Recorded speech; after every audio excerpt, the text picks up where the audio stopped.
All right, everyone, this is the American Werewolf, and I am here to talk to you today about George Miller's Furiosa, a Mad Max saga, and this will be my spoiler-free review. Now, yesterday, I got out to see Furiosa Friday morning, and because it was just so crazy, I didn't get a chance to drop a video, but I'm still within the 24-hour period, so I'm sure I will be fine.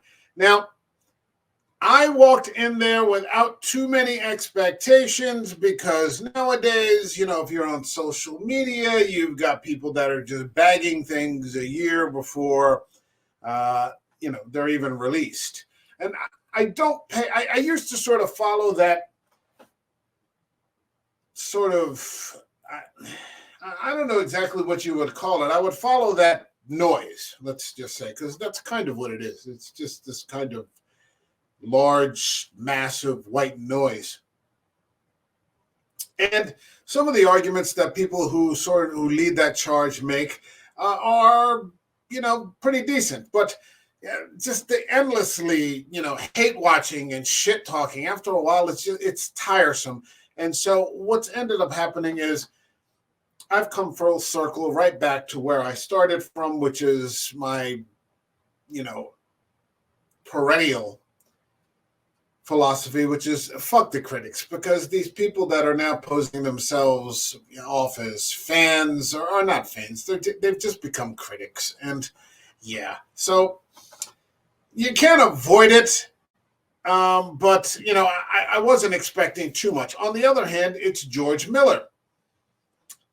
And I walked in there and was pleasantly surprised by how good it was. I genuinely was. It tells the story of the character portrayed by Charlize Theron in George Miller's Mad Max Fury Road, Furiosa, who is driving the convoy with Immortan Joe's harem girls to get them to a place of abundance, which is Furiosa's old homeland. And so we get to see her origin story as a young child, and then later played by Anya Taylor-Joy. I'm a big fan of Anya Taylor-Joy. I'm not a person who feels this has to be Charlize Theron. I thought as long as you gave me a competent performer who seemed to give a crap about the role, then I would be satisfied. And I was not disappointed. I've been a big fan of Anya Taylor-Joy from The Witch to The Menu to, Last Night in Soho and, now this and, just about everything else in between. The Northman. I've enjoyed her just about everywhere. And this was no exception. But it's a little bit different because she really doesn't have very many lines.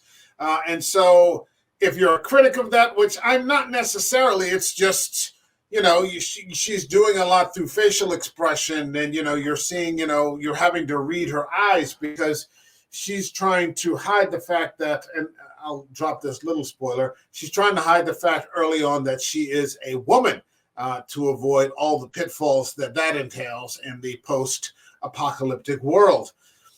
I think I saw someone else say that, they counted when they watched Road Warrior, and Mel Gibson had 16 lines in The Road Warrior. So it's not anything that holds it back. I think if anything did necessarily hold it back, it was that Anya Taylor-Joy really doesn't come into the film till almost the end of the first half of the film, and she really doesn't even start to have a single line until about the first half, because it's basically about, the first half of the movie is about her childhood, and then the second half is about, or like the first hour is about her childhood, the second part of the movie is about her as an adult, making her way to who she eventually becomes as the praetor for Immortan Joe. Now, the real treat in this movie was Chris Hemsworth, who just plays an absolute maniac as Dementus, another sort of would-be warlord who is challenging Immortan Joe for, control of, this resource or that.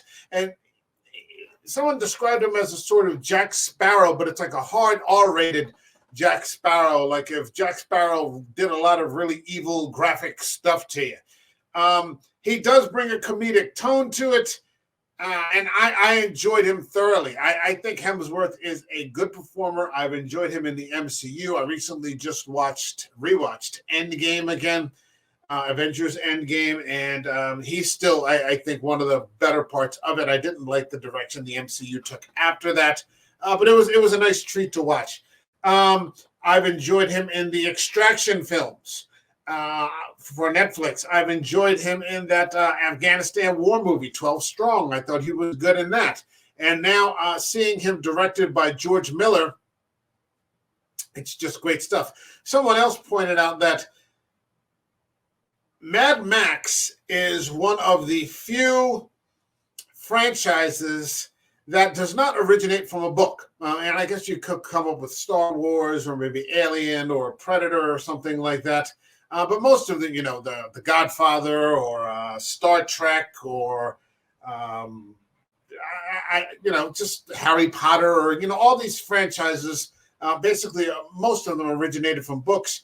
Mad Max does not, but Mad Max may be the only one that has consistently through all 5 movies had the same director.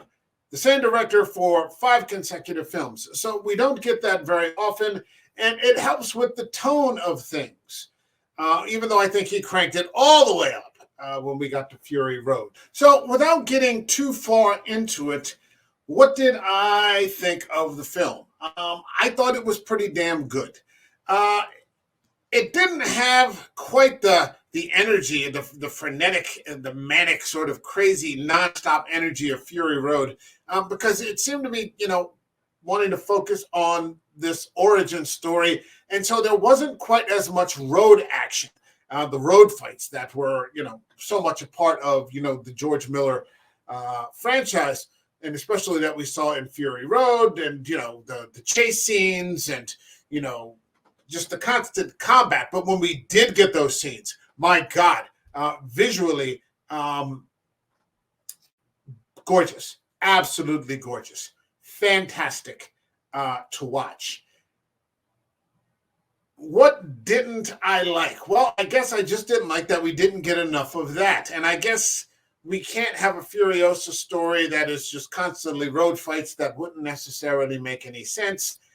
But I think I saw James Hancock say the problem with prequels is that they can't get too crazy because you already know the outcome is predetermined. Like you can't have there's no risk that Furiosa is going to die because we've already seen Fury Road and we know that, Furiosa is probably the main star of Fury Road. Mad Max is, I've said this before, Mad Max was kind of the co-star of that movie.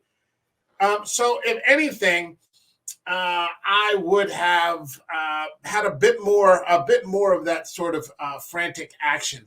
But I mean, you've got great performances from Hemsworth. You've got Mortem Joe, he's back. You've got Nathan Jones as Rictus Erectus and Mortem Joe's old gang, and they're just fantastic to watch and to see again. Who is the guy who plays Praetorian Jack? Tom Burke. I really liked him. I thought he was a standout star as sort of her trainer and learning to ride the rigs and, the mechanical stuff and the fighting. And the one scene that there are 2 scenes, the great scenes that they have together that I thought were just the best part of the film. Again, I would have wished for a bit more action, but there was a lot. This movie runs just about 2.5 hours, and it wasn't slow. It's just you wanted to get right back into the next, testosterone-filled outburst that happened there. So I don't want to get into too much, but how would I rate this film? I would give it a solid 3.5 out of 5. Scale of 0 to 5. 3.5 out of 5. I absolutely think that you should go see this on the big screen. This is a Mad Max movie, so visually there's just a lot to take in, and it's not something that you should watch on your phone or on your iPad or your 31-inch TV or something like that, go spend the money. Go see this on the screen. It's a holiday weekend. Spend a little bit of money, get out there and go catch it. That's my review. Like this video. Leave a comment. Are you going to see it? Did you see it? What did you think? If you're not going to see it, why not? Subscribe to the channel. I will see you all in the next video. All right, take care, everyone. God bless you. Have a great weekend.